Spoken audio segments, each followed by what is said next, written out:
Well, my past positions and interactions with the agency were from a completely different vantage point. I had spent 3 years on the Natural Resources Board when Tommy was the governor, and that brought a citizen perspective from the regulated community. I was a home builder then. And then when I ran and won for the state senate, I served 4 years on that committee, the Natural Resources and Environment Committee. But also my job was to represent my constituents and to air their concerns and to try and help them settle disputes that they had with whatever agency. And so yes, I was very vocally critical of the agency when I thought that they weren't being responsive or transparent, and when I felt that they were in the way of what the business was trying to do with unnecessary bureaucracy instead of real valid points. So that was a very different role now from what I've moved into in this opportunity, which is to come in and lead the agency and to try and change that perception and to improve our communication skills so that we do a better job of explaining what the rules are up front, that we reach out to the regulated community, not just when we're talking about environmental permits, but also the sporting community, to make sure everybody understands what the rules are up front. And people just want to know what the rules are, and then they're willing to comply with those. And if we're not doing a good enough job explaining those, then it's on us. And so our job is to be much more accessible, transparent, and predictable. And that's what we're going to bring to the agency.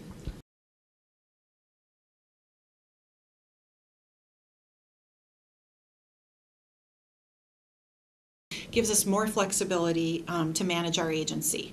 Specifically, it talks about allowing us to manage our fleet. We do a lot of work out in the field, as I talked about a little bit earlier. What's been happening over the past is that there's kind of been a one-size-fits-all treatment of agencies when it comes to their fleet management. Well, our agency is much more fleet dependent than other agencies are. We're out in the woods, we're out in the forests, we're out in stream banks, and we weren't being given the right vehicles in order to meet those needs. Potentially overbuilding facilities as well. We might not need, say, a NASA toilet, but we can do better with, our standards of what should be built. And under the confines previously, we were held to certain standards of DOA and what they expected facilities to be built like. That's not in the best interest of the taxpayer. And so I'm thankful that we were given flexibilities to manage, to put cars and trucks of the use and types that we need in the places where our folks need them, so that they can go out and service the public, like I talked about earlier. We had, there were some instances where one facility, one of our regional offices, would have 1 or 2 cars for 40 staff.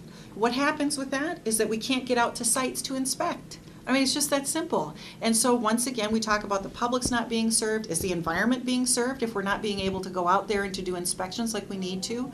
We actually had some instances that I heard about in my travels where we had our customers actually coming to our facility to pick up a staff member to bring them out to their site because they were so desperate. So we've got to be given the tools of flexibility in order to service the public, which is what the enterprise agency gives us.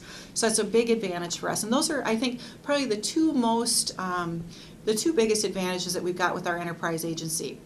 The other thing is that allowing us to manage and to our reporting structure for our employees.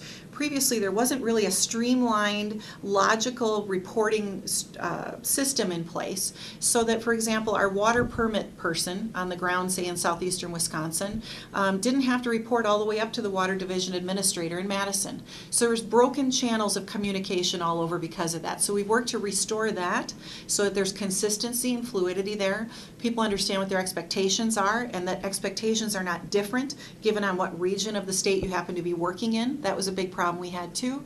So now there'll be much more consistency. Equally, there'll be better lines of communication from ground level staff, from the boots on the ground, all the way up to the top in Madison. So if there's something that's not working in real life, but it sounds good on paper here in Madison, we'll be able to be alerted of that much sooner. We can either address it internally, or if we need rule change or legislative change, we can go forward that way.